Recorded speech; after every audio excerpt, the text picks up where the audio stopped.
یہاں پر نزاکت یہ ہے کہ روایت کوئی کمزور نہیں کہ جسے کہا جائے جھوٹی، جب ثابت تو اب پھر سوالات پیدا ہوتے ہیں کہ جب تھوڑی دیر کے بعد یہ احساس ہو گیا تھا کہ یہ غلطی ہوئی ہے تو اچھا یہ تھا کہ معافی مانگ لی جاتی۔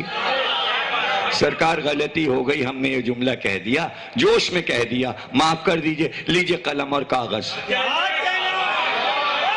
یہ لیجئے اور جو لکھنا ہو لکھ دیجئے، جو لکھنا ہو لکھ دیجئے۔ سوال یہ ہے کہ کیا خطرہ تھا کہ کیا لکھ دیا جائے گا، مطلب کیا لکھ دیا جائے گا، کیا ایسا خوف تھا، اور پھر واپسی کیوں نہ ہوئی،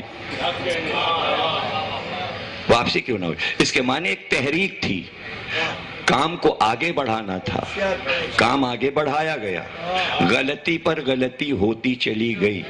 جب ایک بار بنیاد خراب ہو جاتی تو عمارت ٹیڑھی ہو جاتی ہے، عمارت ٹیڑھی ہو گئی۔ اس کے معنی یہ ہیں کہ شروع سے ایک گروہ تھا جو سچے دل سے یہ بات مان رہا تھا یہ نبی ہے، ایک دل میں شکوک تھے۔ یہ دونوں چیزیں مکے سے ہی الگ الگ کر دیجئے، اور یوں ملاوٹ کرتے رہیے گا تو اس کا کوئی فائدہ نہیں ہے۔ اس لیے کہ چاہے وہ بچے ہی ہوں تو اور زیادہ اپریشیٹ کیجئے کہ علی نے یہ نہیں کہا کہ جب تک آپ معجزہ نہیں دکھائیں گے ہم آپ پہ ایمان نہیں لائیں گے۔ بس میں ایمان لایا، بس میں نے اقرار کیا کہ آپ اللہ کے رسول ہیں اور میں مدد کروں گا۔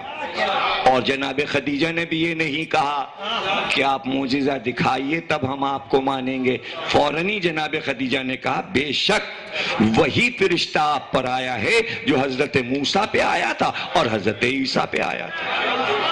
سوال یہ ہے نہ موسیٰ کا دور دیکھا ہے خدیجہ نے، نہ عیسیٰ کا دور دیکھا ہے، نہ اس فرشتے کو موسیٰ اور عیسیٰ پر آتے ہوئے دیکھا ہے، لیکن جملے نے بتایا کہ بی بی پڑھی لکھی تھی، توریت بھی پڑھ لی تھی، انجیل بھی، جہاں جہالت تھی وہاں جہالت گئی۔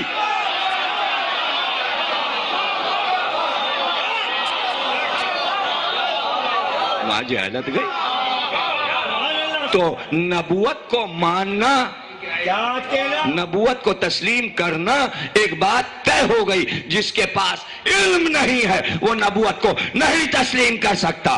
جہاں جہالت تھی پڑھ تو لیا کلمہ، لیکن نہ پڑھنا تھا نہ پڑھ کے دیا۔ آج بھی یہی مسئلہ ہے ایجوکیشن کا، آج بھی ہم یہی کہہ رہے ہیں پڑھو تو، تاکہ پرانے مسئلے سمجھ میں آ جائیں۔ جو پڑھ رہا ہے، علم سے منسلک ہے، علم سن رہا ہے، علم پڑھ رہا ہے، وہ سب کچھ مان رہا ہے۔ جہاں جہالت ہے وہاں بات ہی نہیں سمجھ میں، بات ہی نہیں سمجھ میں آ رہی ہے کہ علم اولا ہے۔ علی کو اولا اس لیے کیا رسول اللہ نے کہ کہا میں شہر علم ہوں، علی اس کا دروازہ ہے۔ اگر کوئی اور عالم ہوتا مکے اور مدینے میں تو وہ دروازہ بنتا۔ اب زبردستی آپ کھڑکیاں بنا لیں، پرنالہ بنا لیں، تو رسول نے تو نہیں بنایا، رسول اللہ نے تو نہیں بنایا۔ تو آج مسئلہ علم کا ہے، اس لیے ہم کہتے ہیں علی سے منسلک ہو جاؤ تاکہ یہ سارے تاریخ کے مسئلے سمجھ میں آ جائیں۔ کو نہیں معلوم کہ ہم یہ بات اصرار کیوں کرتے ہیں کہ ابو طالب کو کافر نہ کہیے، اس میں فائدہ ہے مسلمانوں کا، اس میں بہت فائدہ ہے، اور سیدھا سیدھا فائدہ یہ ہے کہ جب محشر میں آخرت میں آپ جائیں گے تو آپ کہیں گے سرکار میں آپ کا امتی ہوں، تو رسول اللہ پوچھیں گے تمہارا باپ یہ ہے، تمہارا دادا یہ ہے، لے جاؤ اپنے دادا کو اور اپنے باپ کو جنت میں، یہ سب مسلمان ہیں۔ تو کیا سرکار یہ نہیں پوچھیں گے اپنے ابا کو، اپنے چچا کو، اپنے دادا کو تم لا الہ پہ لے کے بخشش کے لیے آ گئے، تمہارے باپ دادا مسلمان ہیں اور میرے باپ دادا چچا تمہاری نظر اب ہو گئی بخشش؟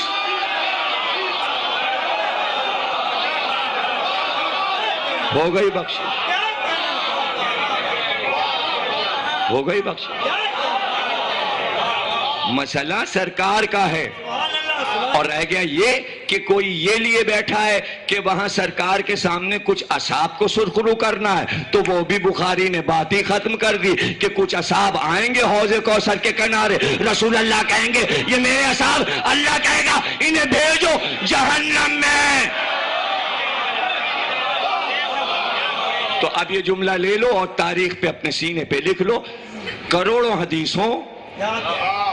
حدیثوں میں اپنا سر کٹا دوں اگر کہیں ایک جھوٹی لنگلی لولی حدیث بھی یہ مل جائے کہ کسی جگہ یہ لکھا ہو کہ اولاد رسول میں سادات کو جہنم میں جانا ہے، تو مجلس پڑھنا چھوڑ دوں گا۔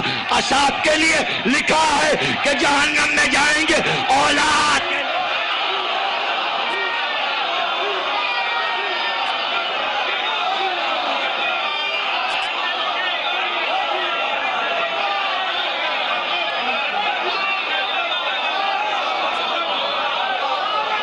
کہیں لکھا ہو،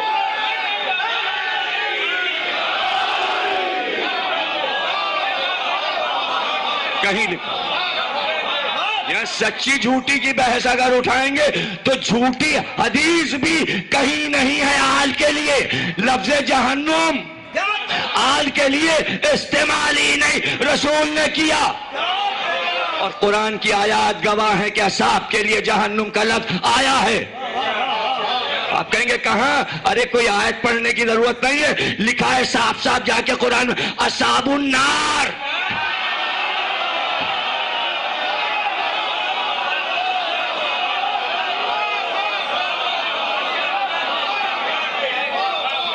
کہیں قرآن میں آل النار لکھا ہے؟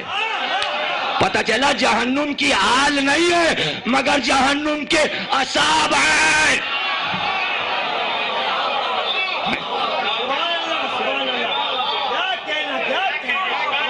ایک جگہ لکھا ہے اصحاب الجنہ، ایک جگہ لکھا ہے اصحاب النار۔ پتہ چلا دو طرح کے اصحاب ہیں، لیکن آل ایک ہی طرح کی ہے، اس کے نام جاگیر جنت لکھی ہوئی ہے۔ تو میرا جملہ کیا آپ ضائع کر دیں گے؟ یہ اللہ نے جنت کی جاگیر آل کے نام کیوں لکھ دی؟ اس لیے لکھ دی اللہ کو معلوم تھا کہ فدق اور خلافت چھین لی جائے گی تو جنت تو ہم دیں۔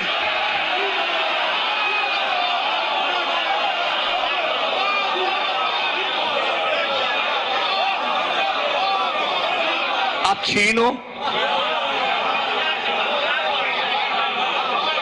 تو کچھ تو دے دیں۔ تو جنت کی آس میں جینے والوں، جاگیر آل محمد ہے جنت، اور اس جاگیر میں اصحاب کا حصہ نہیں ہے۔ جاگیر کی ملکہ خاتون جنت، جاگیر کے شہزادے شباب اہل جنہ الحسن والحسین مالک جنت۔ شعر کہنے والا بھی جھوم جھوم کے پڑھتا ہے، جنت خرید لی، حسن حسین نے امت خرید لی۔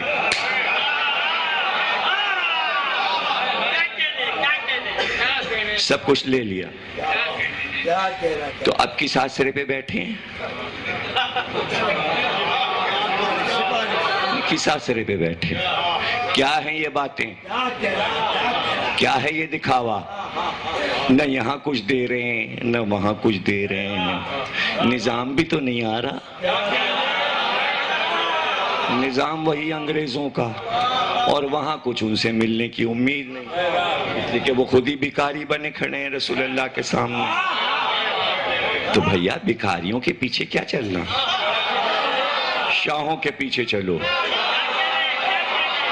شاہوں کے پیچھے چلو۔ رسول اللہ خوش ہوتے ہیں اپنی آل کے ذکر سے، اور کہیں یہ تو گوشے منبر پہ نکلتے ہیں، کہیں کسی کتاب میں بخاری مسلم میں یہ بھی لکھا ہو کہ آخر وقت میں کہو فلانے صحابی کو بھیجو میں ان کو وصیت کر دوں، سینے سے تو لگا لوں جاتے وقت۔ اب سمجھ میں آیا کہ رسول اللہ نے کیوں کہا نکل جاؤ یہاں سے، تاکہ ایسا موقع ہی نہ آئے کہ چلتے وقت تمہیں گلے لگا لوں. اور جنہیں گلے لگانا تھا انہیں بلا بلا کے گلے لگا اور ان سے رخصت ہوئے. تو الوداع کے وقت بھی کوئی نہیں تھا. تو جب الوداع کے وقت کوئی نہیں تھا تو الوداعی عشرے میں کیسے کوئی ہو سکتا ہے؟ کیسے ہو سکتا ہے؟ جس نے الوداع کہا وہ کہنے والے علی تھے. الوداع علی نے کہا، فاطمہ نے الوداع کہا، حسن اور حسین نے الوداع کہا. اور جب حسین آئے تو عجیب الوداع تھی. جب حسین آئے تو حسین کو رسول اللہ نے آخری لمحات میں سینے سے لپٹایا اور دونوں ہاتھوں سے حسین کے سر کو ایسے کر کے پکڑا اور سر پکڑ کے کہنے لگے، حسین میں دیکھ رہا ہوں کہ تیرا یہ سر تحفے میں دربار میں پیش کیا گیا. نبی کہہ رہے میں دیکھیں جب نبی کہہ دیں تو دیکھ رہے ہیں تو پھر مجھے کہنے دیجئے کہ دربار میں جب سر پیش کیا گیا تو سرکار دو عالم کھڑے ہوئے دیکھ رہے تھے کہ سر پیش کیا گیا. تو سرکار پر کیا گزری ہوگی کہ جب ایک خیزران کی ہری چھڑی سے چھڑی کا اشارہ کر کے کہا گیا، اب عبداللہ تمہارے ہونٹ بہت خوبصورت ہیں، تمہارے دانت بہت خوبصورت ہیں، اور پھر چھڑی اٹھی تو پھر کسی نے آواز دی، چھڑی ہٹا لے. میں نے رسول اللہ کو ان ہونٹوں پر بوسے دیتے ہوئے دیکھا. یہ تو دیکھنے والوں کا عالم تھا، لیکن چھوٹی بہن زینب پہ کیا گزری ہوگی؟ پتہ ہے حضرت زینب نے کیا کہا؟ حضرت زینب نے کہا، تو اس وقت حاکم ہے، تخت پہ بیٹھا ہے، تو میرے بھائی کے چہرے پہ چھڑی اٹھا کے زینب کو ڈرا رہا ہے. زینب کو ڈرا رہا ہے، تو خوفزدہ کر رہا ہے زینب کو. اور اس کے بعد فرمایا، یاد رکھ اس دن جب دربار الہی میں میں فریاد کروں گی اور تو مجرم کی طرح سامنے لایا جائے گا تو میرے نانا بھی موجود ہوں گے، میرے بابا بھی موجود ہوں گے. اللہ اکبر.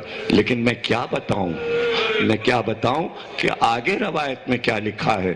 آگے روایت میں یہ لکھا ہے کہ چھڑی جب اٹھی تو سب نے دیکھا کہ سفید موتی بکھر کے ادھر ادھر ٹوٹ کے گرنے لگے. تو ایک بار زینب نے رخ کیا نجف کا اور کہا، بابا بھائی حسین پر جو ظلم ہو رہا ہے آ کے دیکھیے، یہ فاطمہ کا بیٹا حسین، ماتب حسین، ماتب